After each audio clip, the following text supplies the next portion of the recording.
Anda kembali di Breaking News bersama saya Nadia Valeri. Pemirsa, sosok ayah almarhum Eki, Ibtu Rudiana, kembali menjadi sorotan karena tidak pernah muncul ke publik.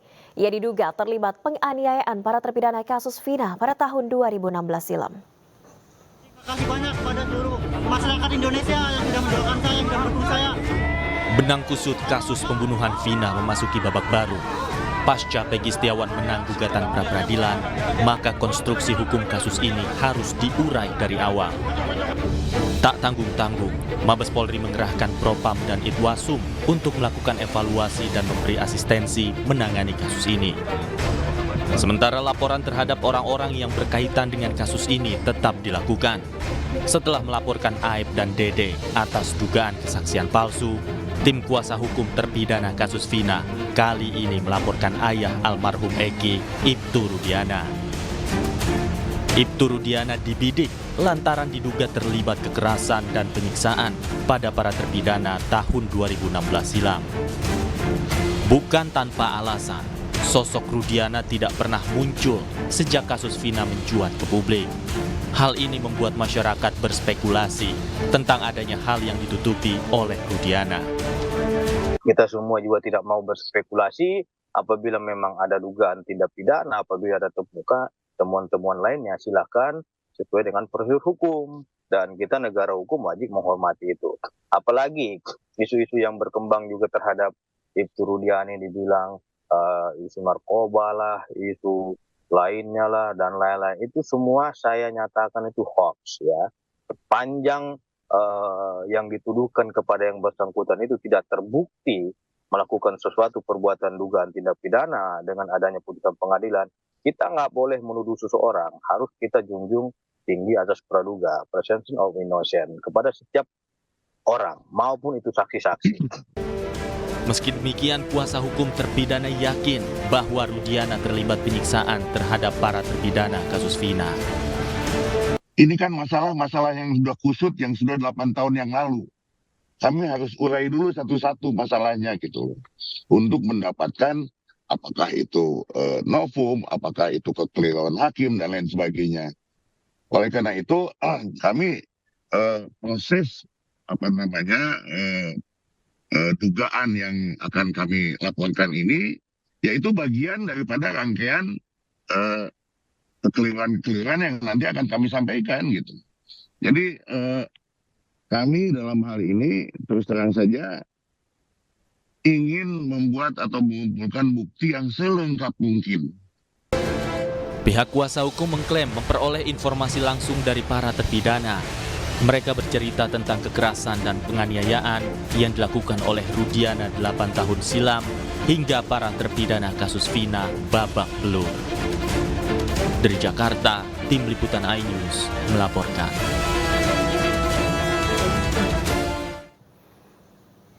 Dan pemirsa, kita akan kembali menuju ke kantor DPP Perhaki untuk mendengarkan keterangan dari tim kuasa hukum ayah almarhum Eki, Ibtu Rudiana.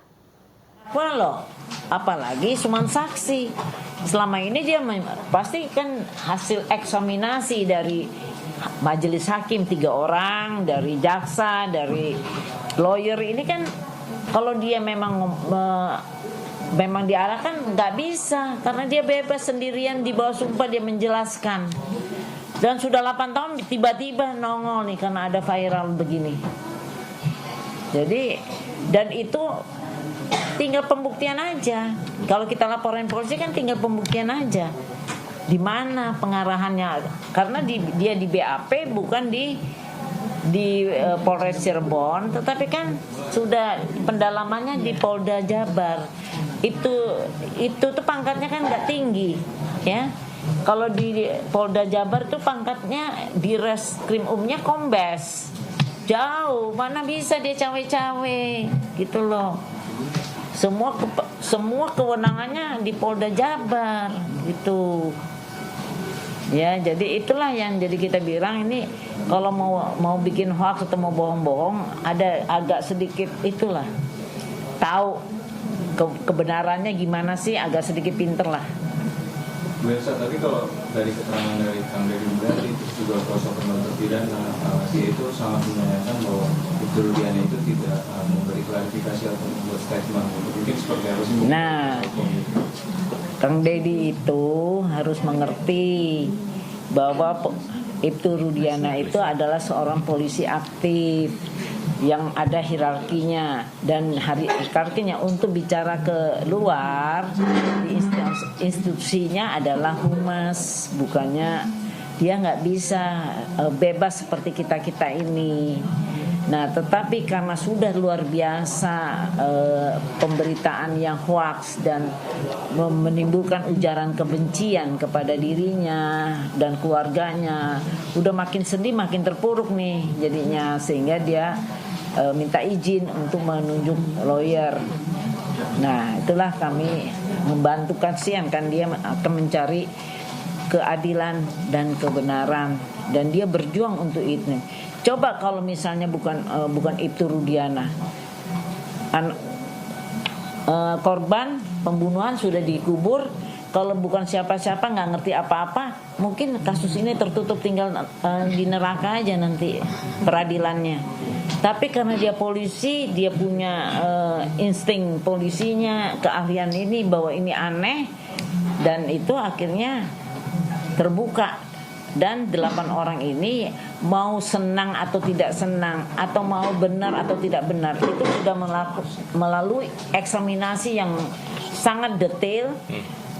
Dari pertama pra-peradilan udah ditolak. Kemudian waktu di persidangan setelah dakwaan bikin eksepsi. Udah itu di waktu rekonstruksi bisa melawan, tidak mau rekonstruksi. Berarti kan mereka ini orang-orang yang kuat, berani, tidak dalam tekanan, ya kan? Buktinya dia berani melawan, saya tidak mau rekonstruksi. Terus sampai bikin dakwaan, bikin eksepsi. Ya, berarti kan ada lawyernya semua, jadi nggak bisa semena-mena polisinya. Terus kemudian waktu pemeriksaan dia cabut BAP, kan berarti bebas dong. Apalagi saksi Lingga Akbar dan saksi Dede Riswanto, terdakwa aja bisa cabut BAP. Memang BAP itu bukan sebagai barang bukti, itu hanya sebagai pengantar. Dan keterangan yang benar adalah keterangan di persidangan. Jadi keterangan Liga Akbar dan keterangan Dede Riswanto adalah di persidangan di bawah sumpah.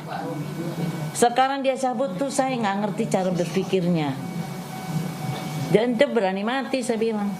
Bu Elsa, ini soal itu Rudiana ini sempat dikaitkan dengan Badan Narkoba, ini tanggapannya konstruktur sendiri. Nah, itulah yang kita luruskan.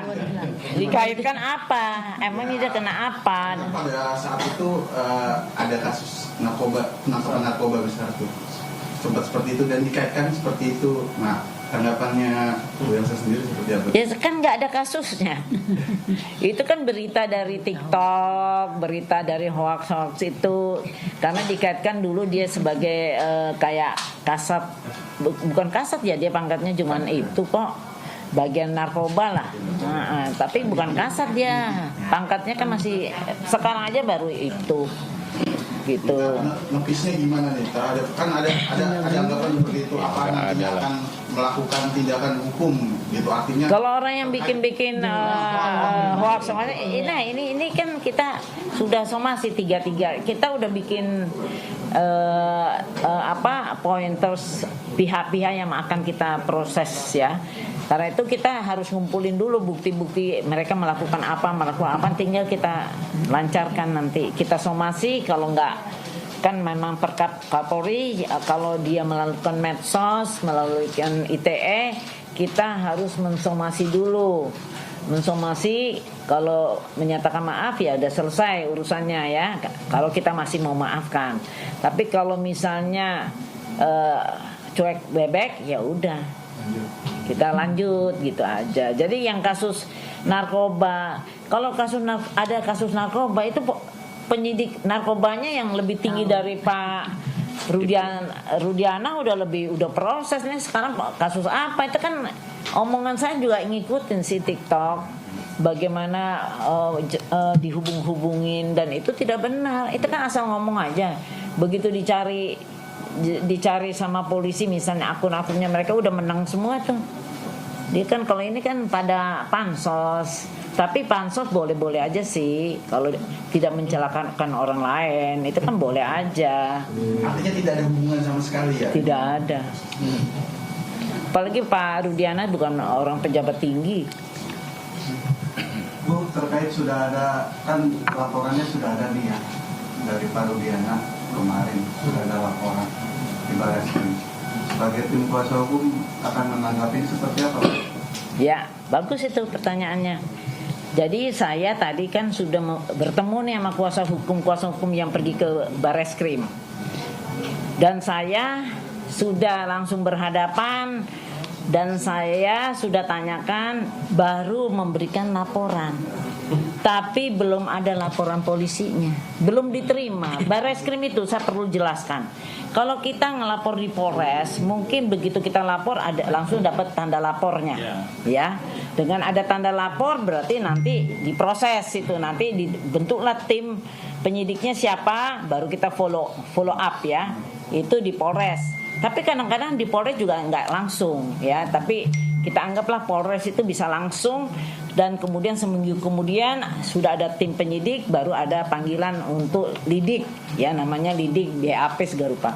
Kalau kasus Barreskrim itu lain. Kalau kita melapor itu kita ngoceh-ngoceh kasih data bukti, nanti di tim itu dilakukan analisa.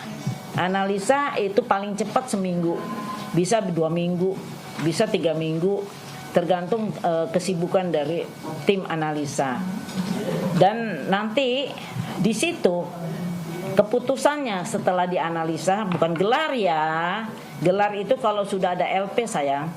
Jadi ini analisa, jika nanti dianalisa, oh ini memang ini kayaknya kewenangan Polres, akhirnya dilimpahkan di Polres. Nanti Polres yang tindak lanjut, atau di Polda, atau di Propam karena ini polisi, atau memang wewenangnya Barreskrim. Itu nanti dari analisa itu. Dan saya sudah tanyakan kepada tim kuasa hukum yang ke Barreskrim, memang belum ada LP-nya. Jadi saya bilang jangan bilang gelar dong. Kita sama-sama advokat senior mengerti prosesnya ini. Jadi memang belum ada LP, jadi belum ada namanya proses hukumnya. Kalau udah ada LP baru, LP-nya apakah di Barreskrim, apakah di Polda, apakah di Polres, apakah di Propam, itu ada LP-nya. Tapi menurut pihak sana, bukan menurut saya ya, pihak sana mengatakan laporan ini sudah diterima dan sudah ada. Ya itu saya bilang, beda, ada 2 hal, diterima sama ada LP. Saya sudah tadi kan sudah wawancara di TV One sama iNews sama 2 lawyernya. Saya tanya, sudah ada LP-nya? Minta itu, belum. Baru diterima laporan doang. Baru diterima laporan. Ya kan namanya polisi itu kan melayani masyarakat, ngelapor ya boleh diterima. Tapi apakah sudah ada LP-nya, yaitu tanda lapor. Nah itu belum saya. Tanya dulu lagi. Dan saya sudah tanya persis 2 kali tuh. 2 lawyernya saya berhadapan, saya tanya, kan LP-nya belum ada kan? Belum. Dapat bilang, oh nanti besok digelar. Saya bilang itu bukan gelar, mana ada perkara belum ada LP mau gelar. Dianalisa. Waktu dianalisa tim pelapor nggak ada. Itu hanya internal polisi dianalisa. Memang ada tim analisa di Mabes Polri. Jatuhnya konsultasi atau gimana? Apanya? Enggak, memberikan laporan doang. Hanya memberikan laporan. Tapi bukan berarti ada akan diproses atau tidak, kan tergantung nanti analisanya. Tapi tanda lapor belum ada loh. Bu, kondisi Pak Ibtu Rudiana setelah menjadi viral dan keluarganya itu seperti apa? Waduh, kemarin kita bicara ya, kan kita video call. Dia kehilangan ya. Terus kemudian mungkin kemarin agak tenang ya. Totonya sekarang jadi viral-viral begini dan dia dituduhkan. Sedih sekali. Ternyata orang begitu tega dan kejam. Dari pembunuhannya aja anak itu direkayasa seolah-olah kecelakaan. Itu kan luar biasa jahatnya. Sehingga akhirnya salah persepsi, dikira kecelakaan, padahal tidak. Ternyata pembunuhan. Dan kemudian dia sudah kehilangan, udah direkayasa, sekarang dia pun direkayasa. Ya sempat nangis lah dia. Jadi setiap ada peristiwa ini bergulir, itu kesedihannya sama keluarganya luar biasa.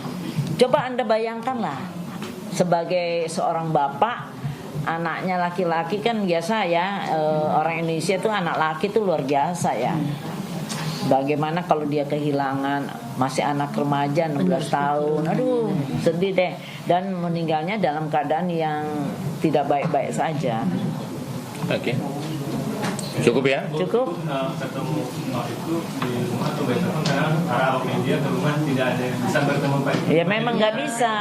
Dia nggak mau diwawancara karena nanti kalau dia punya SOP tidak boleh diwawancara. Kalau ketemu kan nanti cuman bilang iya aja udah jadi bahan viral nantinya. Jadi dia nggak boleh dan itu dilarang oleh atasannya.